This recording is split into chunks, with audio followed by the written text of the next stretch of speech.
మాతృదేవోభవ. నేను మీ డాక్టర్ శ్రీధర్.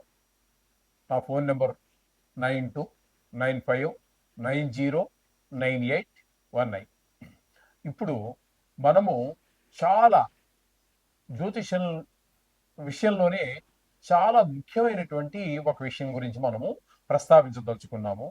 అది ఏమిటి అన్నట్టయితే, జ్యోతిష్యంలో ముఖ్యంగా వక్రము, స్తంభన, అతిచారము అని చెప్పి ఈ మూడు కూడా ఇంచుమించుగా ఒకే రకానికి సంబంధించినటువంటి విషయాలు. కొన్ని గ్రహాలకు వక్రం మాత్రమే ఉంటుంది. కొన్ని గ్రహాలు అంటే ఏమిటవి అన్నట్టయితే కుజుడు, బుధుడు, గురుడు, శుక్రుడు, శని, ఈ 5 గ్రహాలకి వక్రం ఉంటుంది. రాహుకేతులు ఎప్పుడు వక్రంలోనే సంచరిస్తూ ఉంటారు కాబట్టి వారికి లేదు. సూర్యచంద్రుడికి ఎప్పుడు ఉండదు. ఈ వక్రం అనేటటువంటిది ఈ 5 గ్రహాలకు సంబంధించినటువంటి విషయం.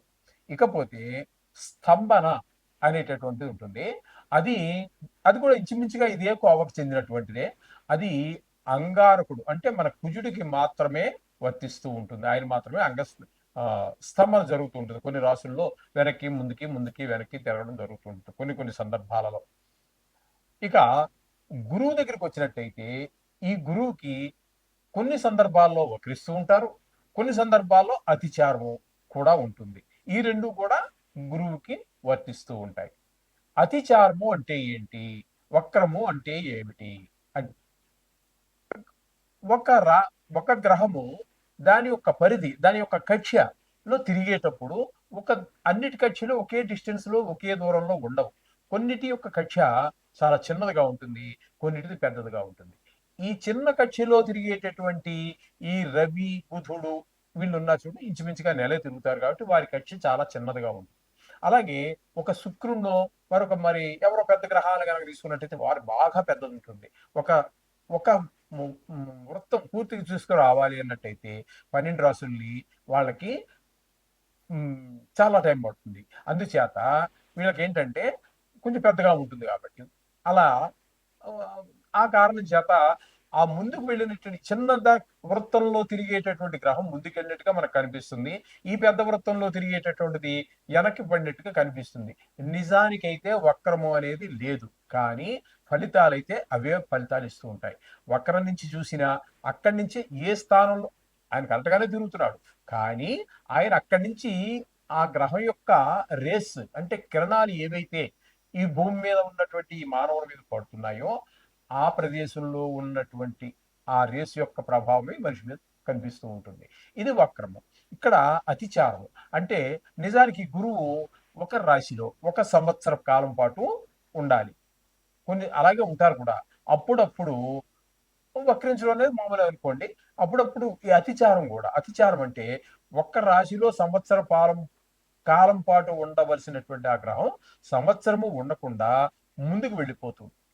మళ్ళీ కొద్ది కాలం తర్వాత మళ్ళీ వెనక్కి వచ్చేస్తుంది. అది వేరే విషయం. ఈ ముందుకు వెళ్ళిపోయేది ఏదైతే ఉన్నదో, ఏ రాశి నుంచి ఉండకుండా అక్కడ సంవత్సరం పాటు ఉండకుండా ముందుకు వెళ్ళిందో దాన్ని అతిచారము అంటారు. అంటే చరించడం అంటే తెలుసు కదా, కదలటం. అతిచారం అంటే స్పీడ్ గా కదలటం అనే అర్థంలో మనం చెప్పుకోవచ్చు ముందుకి. ఇక్కడ ఇప్పుడు ఈ సంవత్సరంలో ఇప్పుడు మనం చెప్పుకోబోతున్నటువంటి విషయం ఏమిటంటే, గురువు మనకి 18వ తారీఖు అక్టోబర్ నెలలో వరకు ఆయన మిథునంలోనే ఉంటారు. మిథునంలోనే సంవత్సరం కాలం ఉండాలి. కానీ 18 తర్వాత ఏమవుతుందంటే 19వ తారీఖు నుంచి ఆయన అతిచారం వలన కర్కాటక రాశి, మిథున రాశి తర్వాత వచ్చేటటువంటి కర్కాటక రాశిలో ప్రవేశిస్తూ ఉన్నారు. తద్వారా ఫలితాలు ఏమైనా మారుతాయా? మారితే ఎవరికి అనుకూలంగా ఉంటాయి? ఏ రాశుల వారికి, 12 రాశులు కదండి, ఏ రాశుల వారికి అనుకూలమైన ఫలితాలు ఉన్నాయి, ఏ రాశుల వారికి ప్రతికూలమైన ఫలితాలు ఉంటాయి అనేటటువంటిది ఇక్కడ మనం చెప్పుకోబోతున్నాం. అయితే దీనివల్ల మామూలుగా దేశమాన కాల పరిస్థితులు వేరుగా ఉంటుంది రిజల్ట్. మామూలుగా జాతక రీత్యా మనుషులకి సంబంధించినటువంటిది మామూలు ఫలితాలనే మనం ఇస్తుంది కూడా. ఈ విధంగా ఉంటుంది. అయితే ఇక్కడ మరొక విశేషం ఏంటంటే, ఈ మధ్యలో ఈ అతిచారంగా ఉన్నటువంటి కాలంలోనే ఆయన మరలా నవంబర్ 12 నుంచి మార్చి 14 వరకు ఆయన వక్రగతిలో కూడా ఉన్నారు. అతిచారమే ఒక విశేషం అనుకుంటే, ఆ అతిచారంలో వక్రగతిలో ఉండటం అనేటటువంటి మరొక విశేషం. ఇటువంటివన్నీ కలిసి ఈ సంవత్సరంలో మనకు వస్తున్నాయి కాబట్టి ఇప్పుడు మనం దాని గురించే చెప్పుకోబోతున్నాం. అయితే ఈ అతిచారం వల్ల మిథున రాశిలోంచి కర్కాటక రాశిలోనికి ఆయన ప్రవేశించడం ద్వారా వచ్చినటువంటి తేడా ఏమీ ఉండదు. కర్కాటక రాశిలో ఏ రాశి వారికైనా సరే కర్కాటక రాశిలో కనుక గురుడు ఉంటే ఏ ఫలితం, ఇప్పుడు మేషరాశి వారు ఉన్నారు, మేషరాశి వారికి కర్కాటకం 4వ రాశి అవుతోంది కాబట్టి 4వ స్థాన ఫలితాన్ని ఇస్తారు. అలాగే సింహం ఉంది, సింహం ఉందనుకోండి, వృషభం ఉందనుకోండి, వృషభానికి 3వ రాశిలో కర్కాటకం, అంతే కదండి. అంచేత 3వ రాశి ఫలితాన్ని ఇస్తారు.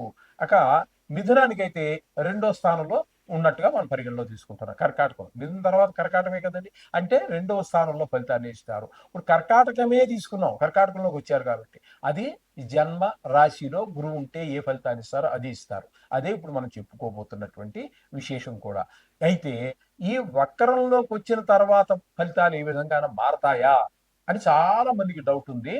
చాలా మంది నా దగ్గర నేర్చుకున్నటువంటి కొంతమంది శిష్యగణం అయితే కానివ్వండి, లేకపోతే వాళ్ళు ఈ వృత్తిలో ఉండొచ్చు, లేకపోవచ్చు, లేకపోతే వారి ఇంటి దగ్గర చదువుకున్నటువంటి ప్రాక్టీస్ చేసేవాళ్ళు కావచ్చు.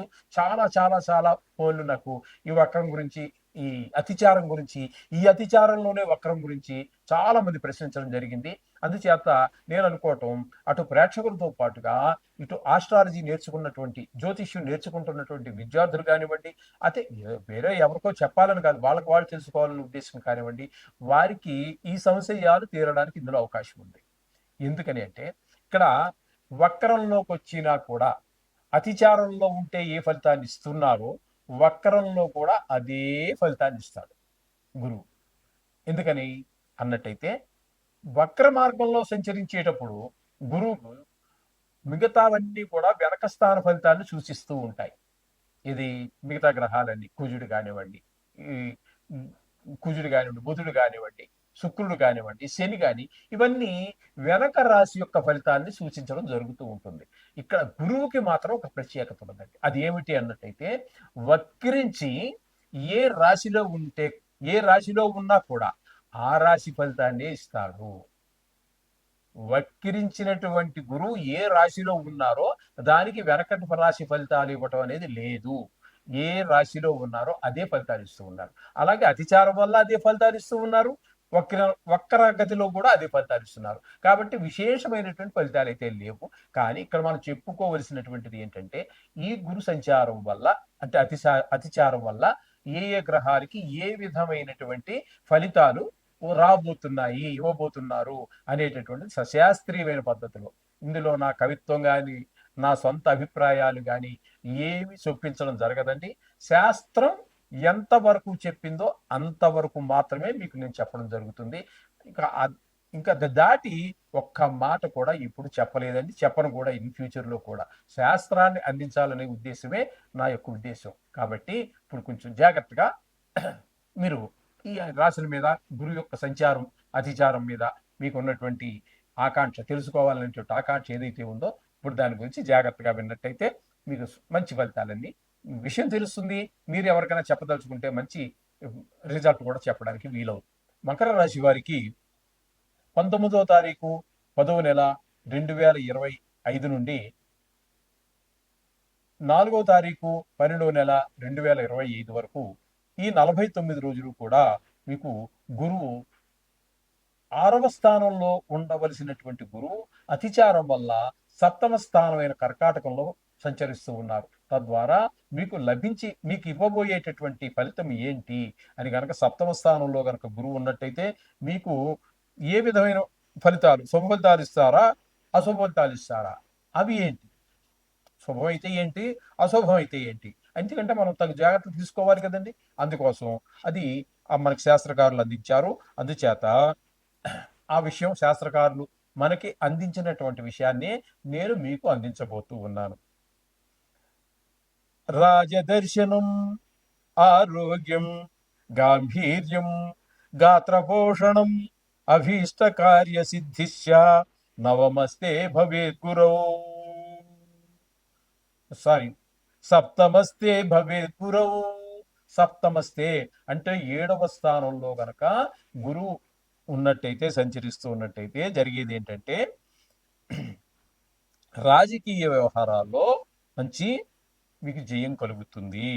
ఆరోగ్యం ఆరోగ్యం కూడా చాలా బాగుంటుంది. ఏ విధమైనటువంటి ఇబ్బంది పెట్టదు. జలము, జ్వరము, దగ్గు ఏదో ఒక ఇబ్బంది లేకుండా ఆరోగ్యంగా ఉంటుంది. ఆరోగ్యం మహాభాగ్యం చెప్పేదే ఉందండి.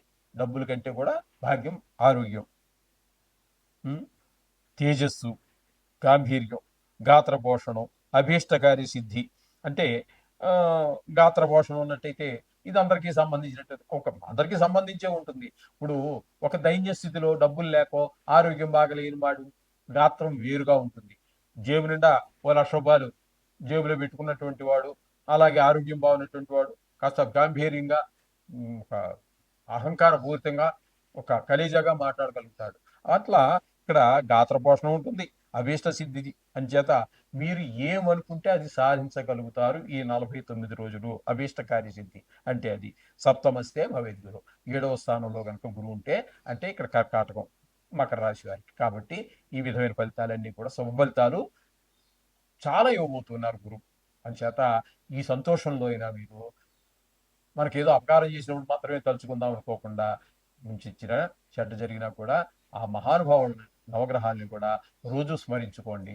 తప్పకుండా ఇంకా మరింత మంచి మెరుగైనటువంటి ఫలితాలు పొందడానికి అవకాశం ఉంటుంది. శోభం భూయాత్.